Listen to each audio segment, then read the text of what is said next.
Hello and welcome to day 5 of our Cunard Queen Anne cruise, and today is a sea day. But it's not just any sea day, it's a spooky sea day because today is Halloween. The ship is looking very spooky with lots of Halloween displays dotted around the ship, and passengers have even decorated their cabin doors. Yes, it's nice to see lots of decorations around the ship. Yesterday we had a great day exploring Lisbon by tuk-tuk, the first time we have ever done that, and we got to visit some places that we wouldn't recommend travelling to on foot. Lisbon is a fantastic port, if only just for the sailing and sail out, where you get to sail underneath that iconic bridge, so that is a must do for anyone sailing in and out of Lisbon. So today is Halloween and our second formal night on board Queen Anne. Yes, today's theme is Gala Masquerade, and we're looking forward to getting our masks on as well as our tuxedos and celebrating this evening. But first, let's tell you about what we got up to today. Hi, if you're new to our channel, we are Tom and Dom Travel, and we release a new cruise and travel related video every single week. So if you haven't done so already, make sure you hit that subscribe button and don't forget to give this video a like. Well, this morning we actually got up very early because we filmed some of the venues on board for our ship tour. Unfortunately, it was very early because we thought we'd woke up at 6 AM and eventually we found out that actually we woke up at 5. So yes, it was pitch black while we were filming our ship tour, but it did mean we were the only people out and about around the ship. I thought the clocks had gone forward an hour, but they hadn't. That's not going to happen until tomorrow.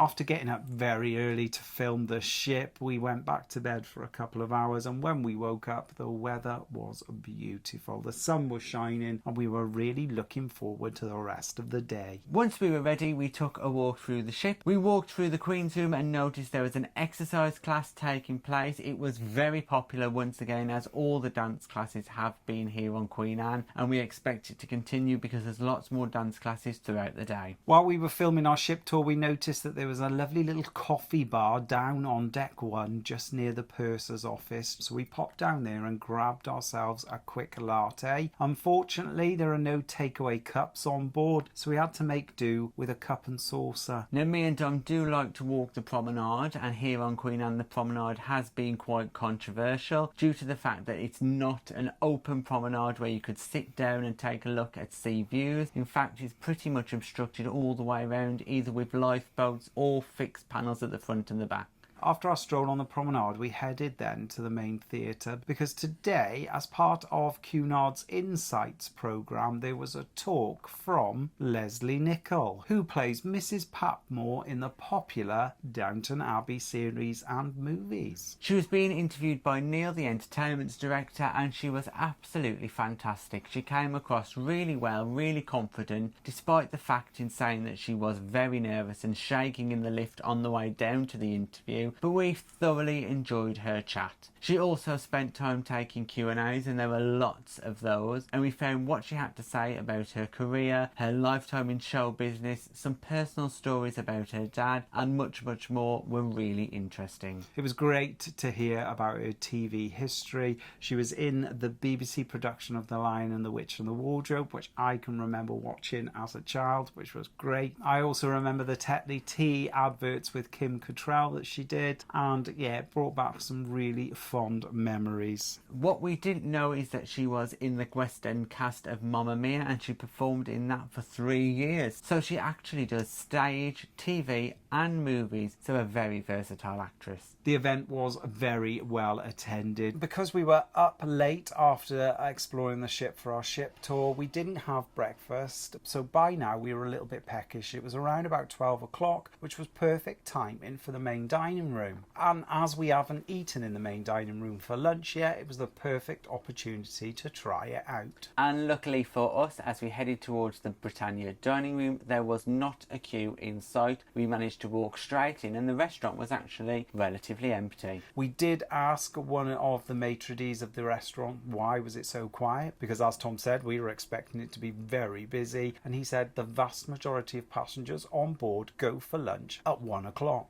And he was pretty pretty much right. Whilst we were sat eating our meal, we did notice that as soon as 1 o'clock came, the queues formed and there was definitely a rush to get into the restaurant. But unlike dinner, it never felt anywhere near as busy. So we were escorted to a table, sat down promptly, service was excellent. The sommelier came over and asked us if we wanted any drinks. We had bread and we had the menus delivered. Really great service. As we were downstairs in the Britannia restaurant, we did take this opportunity to have a little look around, and we did notice the tables do feel like they are spaced out a little bit more than what they are on the top floor of the Britannia restaurant. Also, we noticed there are lights on the table, which are not included upstairs, and you get proper silver butter dishes downstairs in the Britannia restaurant, where you only get ceramic butter dishes upstairs. So for some reason, there does seem to be a difference in what you get on the table on the two different levels. We're not sure why, but that just is how it is. Very strange and peculiar. Lunch is always served on the lower level of the Britannia dining room, regardless if you're fixed time dining or freedom dining. Now for starters today, I went for the mulligatawny soup,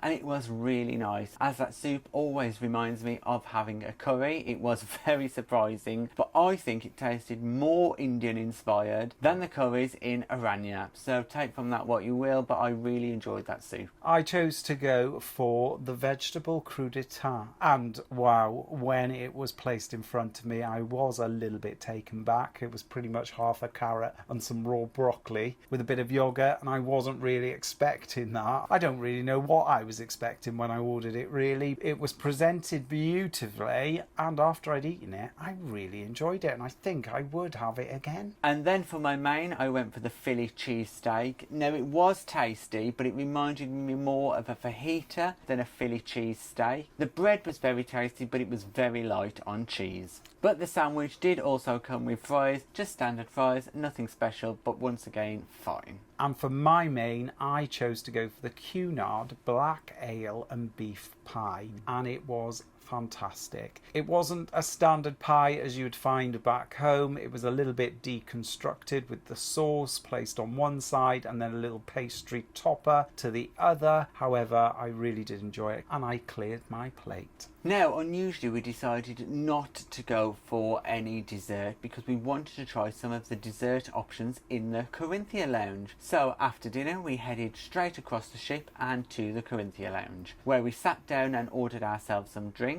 I went for the hot chocolate, and let me tell you, it has to be one of the best hot chocolates I've ever had. It is presented beautifully with chocolate flake, marshmallows, and it is a really thick, tasty chocolate drink. The Carinthia lounge was very busy, and during the daytime they do offer a number of light snacks and also some sweet treats. So I ordered myself a cookie, and it was fantastic. It was a soft chocolate cookie. Glad I skipped the dessert in the restaurant to go for that option instead. I stuck with the wine theme, had a glass of wine, and I couldn't resist a slice of Rocky Road. It is one of my favourite sweet treats. However, here on Queen Anne, it was essentially a chocolate brownie with a few nuts and marshmallows on the top. There was nothing actually running through the cake bit of the Rocky Road. I couldn't eat it all though, because it was very sweet. We really enjoy the feel and the atmosphere in the Corinthia lounge. It feels light, bright and open. It's a great place to sit, enjoy a drink, do check out those hot chocolates and just relax.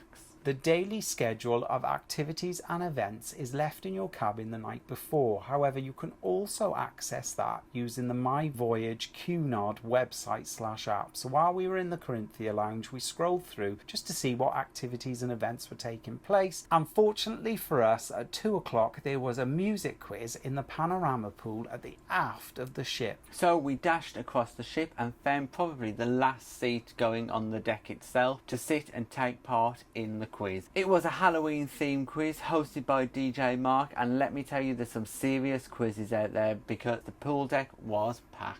So after 20 Halloween themed questions, we only managed to get 19 out of 40 because you got 1 point for the artist and 1 point for the name of the song. The funny thing is, when he asked everybody to put their hand up if they received 20 or more, that was his starting figure, so we didn't even get the opportunity to put our hand up. Perhaps we're just too young for Cunard quizzes. Well, there was one question that we knew, Shakira, She-Wolf, that not many other people knew, but most of the questions did come from the 60s, 70s 70s and 80s, and we had no clue of the music that they were playing. Even though the sun was shining as we were sailing, it was a little bit breezy, so after the quiz had finished we decided to find shelter elsewhere. We did go up to the cabana bar at the top that overlooks the Panorama Pool, and it is a great little spot to catch some sun. However, it was just far too cold to sit there comfortably. So instead we decided to do a little bit of exploring of some of the areas of Queen Anne that we hadn't actually managed to get to yet. That included the Grills Lounge and also the Britannia Club restaurant. And I was so surprised at just the sheer size of that venue. I know on the other Queens, such as Queen Mary 2, which we've been on, it's nowhere near as big. The Britannia Club in particular does feel like it is far bigger than on any other ship, so there's definitely a demand for those wanting to stay in Britannia Club. However, we did notice the service and the table themselves seem slightly elevated to Britannia, but the menus of the Britannia restaurant and Britannia Club were identical. The Britannia Club restaurant did have a much more spacious feel than perhaps the Britannia main dining room. The tables were a little bit further apart, and it seems like a great restaurant to enjoy your meal. After doing a little bit of exploring, we headed back to our cabin where we got ourselves ready, because it took a bit of getting ready, because tonight, as we said, is the Masquerade themed gala night. So we got dressed in our finery and grabbed our masquerade masks, and if you can recognise where they come from, just put a comment underneath this video and let us know. Yes, these masks do feature in another one of our cruise vlogs from a different ship, so that's a clue for you, so let us know where we got them from. So we got ourselves ready in the cabin, and then we headed down to the chart room just to have a pre-dinner drink with the Sisters on the Seas before making our way down to the Britannia restaurant. Again, the chart room is a great little venue. It's got a nice relaxed atmosphere, really comfortable seatings, and windows are looking out to the sea. Now the chart room does have its own menu like all the other venues on board, plus a selection of specialty cocktails. However, please be aware that if you do ask for a cocktail, these take longer to prepare. Our drinks probably took around 15 minutes from the time of ordering till when they arrived. If you ask for a wine or a gin and tonic, something simpler, they do come along much quicker. Now that is because the cocktails are freshly prepared and they are of good quality. So yes, they are worth the wait. This is a running theme in the vast majority of bars and venues on board. If you order a cocktail, because they are freshly prepared, which we prefer and don't mind waiting for, they do take a little bit of time. So far in the Britannia main dining room, we've experienced trying to pre-book a table at a specific time. Failed.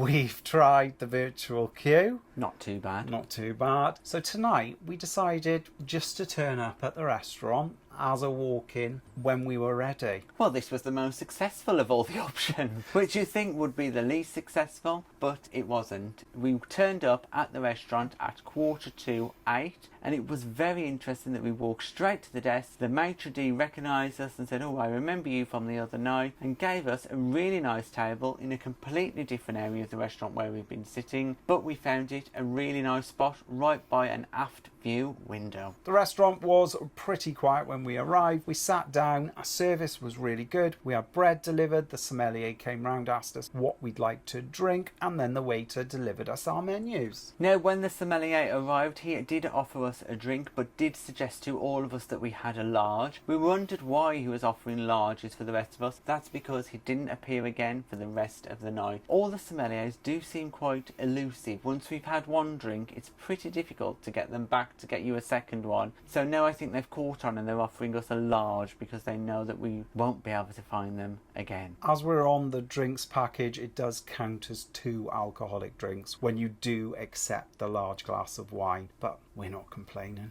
Our waiter then came along and took our order, and because it was gala night, we went for 4 courses. Now, for me to start off with, I went for the Caesar salad. It was a really good Caesar salad, however the portion size is pretty small, which is why we're going for the 4 courses. And for my first course, I went for the goat's cheese souffle, and wow, I was so impressed with it. Full of flavour, beautiful texture. Yes, I would highly recommend, and every single person on our table was very jealous because it was beautiful. I'm not a big lover of goat's cheese, however, fantastic. Then on to the next course, which was soup for me. I went for the white bean and lentil soup. It was very tasty, reasonably interesting, but as all the consommes seemed to be on the ship, not the most flavourful. I also had the same soup, and I've got to agree with Tom. It could have had a little bit more substance and flavour to it. However, there was nothing wrong with it, and we both finished it. Now, there was a bit of a wait after the soup, and things seemed to really slow down in service, probably because we were hitting that after 8 o'clock mark, where every night at that time things seemed to really slow down. Now, I don't know whether that's an impact of the downstairs Britannia restaurant and getting the new fixed time dining people in, but something does happen where things slow down. Then, after a little bit of a wait, like we said, the mains did arrive. We actually went for 3 mains, and as it was the gala night, these mains were pretty special. Well, 2 of them were. I went for the lamb, and the lamb was cooked to perfection for me. Nice and pink. I really enjoyed it. Plus, the waiter did tonight give us a side of vegetables, so that proved really good. And for my main, I chose to go for the Chateaubriand. The waiter asked me how I'd like it cooked. I had it medium. It came with pureed potatoes, some gravy and some vegetables. It was very tasty, however it was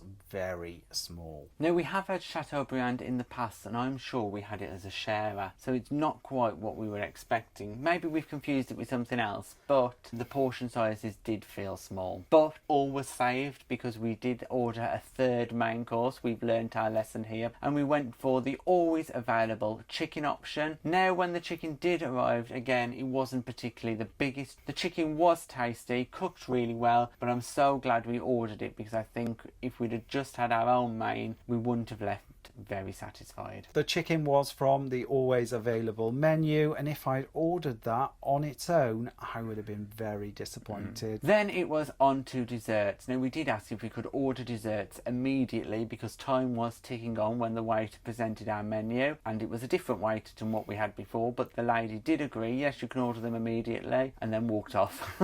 So I don't know what happened there, and then we had to wait about another 10 minutes for somebody else to arrive back. I ordered myself the dark chocolate mousse. Once again, fantastic. All the chocolate dishes on board seem to be really rich, very flavourful. I do like a lot of the chocolate dishes that have been provided on board. I chose to go for the carrot cake with toffee sauce. Now, those of you that regularly watch our channels know I'm not a big fan of toffee or anything that's particularly too sweet. So I was very hopeful that my carrot cake wasn't encased in toffee sauce, and fortunately it wasn't. It was mouth-wateringly good. I really enjoyed it. The creamy texture of the carrot cake and the base, wow, unbelievable. Also, on the ice cream menu, which changes daily, today they had rum and raisin. Now, that is another one of my favourite ice creams, so I couldn't resist a scoop or 2 of that as well. As it was Halloween, at the end of our meal we were offered our usual petit fours, but this time there was a surprise of little Halloween marzipan pumpkins. That was a lovely little treat, wasn't it? But I still like the little chocolate petit fours, and there were special little round petit fours today which were like little truffles. You can select as many or as little as you want, and they've always got a really good selection of different petit fours. In addition to that, we were offered tea and coffee. However, we all declined because it was time to head across the ship and to the Queen's room, because we were expecting it to be busy, and when we arrived there, my gosh, it was absolutely rammed. Standing room only in the Queen's room tonight. It has to have been one of the most awkward experiences on board so far. The sheer number of people that were in the Queen's room wanting to watch the Cast Productions Halloween show was incredible, and unfortunately the Queen's room just cannot house and host that many people. You could not walk around. Particularly on the one side of the Queen's room where there is the walk-through area, people started gathering there and collecting there, and then people couldn't get through. The Queen's room did have plastic seating put out, but those plastic seatings were also full. There were people standing, then there were people arguing that people were standing in front of them. At this point, the Queen's room just can't hold the capacity of people that some of the events that are put on there really need. So if you want to go to the Queen's room to watch the show, get there early and get near the front of the Queen's room, because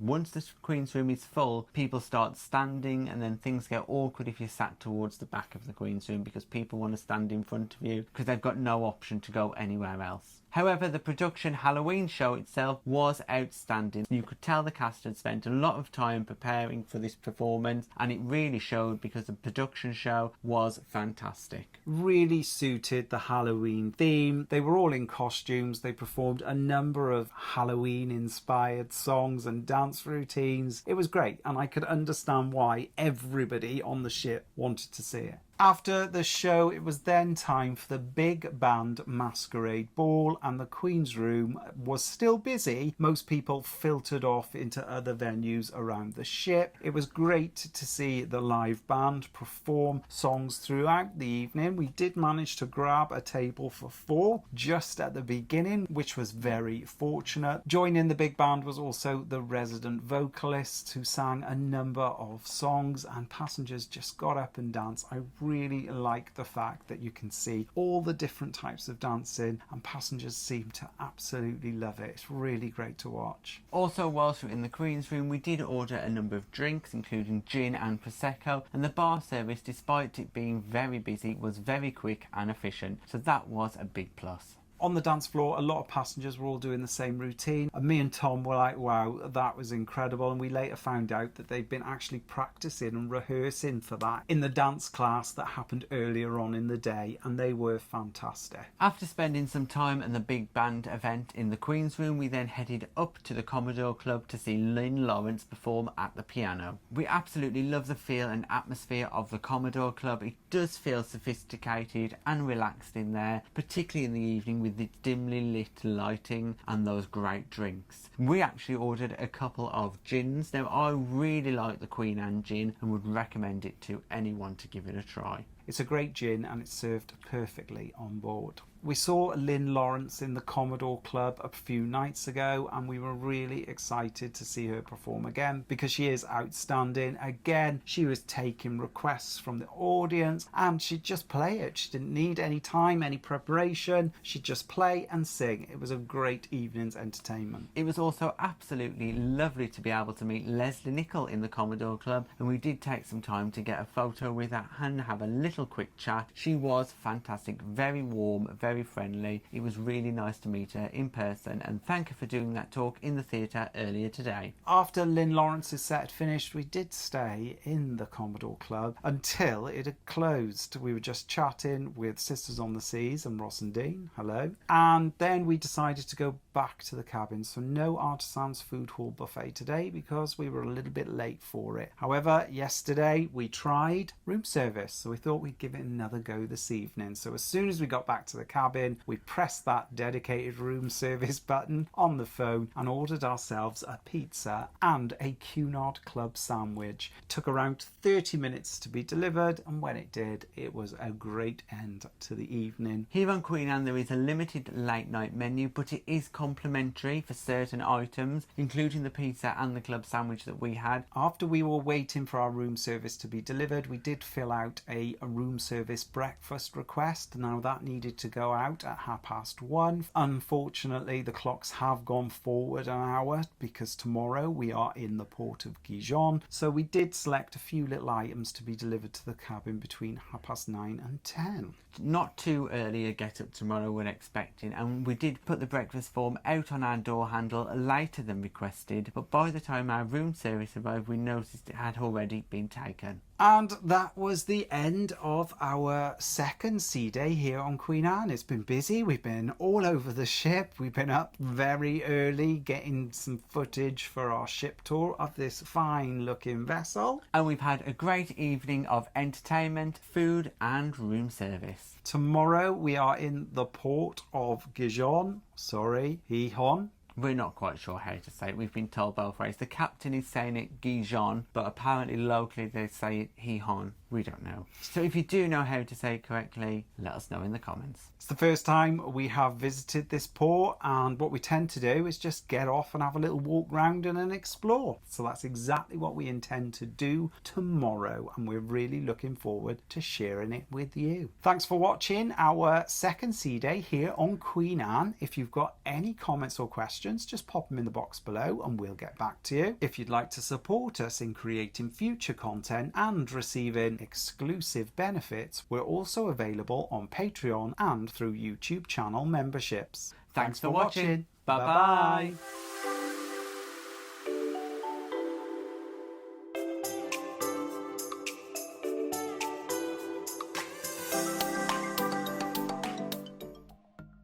Thanks for watching. We've got lots more content available on our YouTube channel, so press that subscribe button. If you're interested in receiving daily updates, we're available on most social media platforms. Just search for Tom and Dom Travel.